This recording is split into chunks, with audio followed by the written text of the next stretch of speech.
In this video, we're going to cover how to use AI for reports.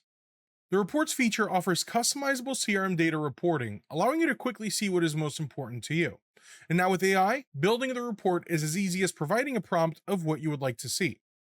To get started, let's head over to our reports section in Wealthbox, where you jump right into creating a brand new report. Now, instead of you having to provide the filters in the display fields, I could click on Generate with AI and type in my prompt. Let's say I'm looking for contacts that are turning 73 in the next month. I'll go ahead and click on Generate. And as we wait for these results to pop up, this will pre-fill our report name, our filters, and even choose relevant display fields for this type of report. And here's our results. It all pre-filled for us with a name, filters, and display fields. Let's go right ahead and save that template. Now, keep in mind, you do have the ability to modify any of this before saving and running this report, but I'll go ahead and run this exactly as it is. And here's 4 contacts that match my results.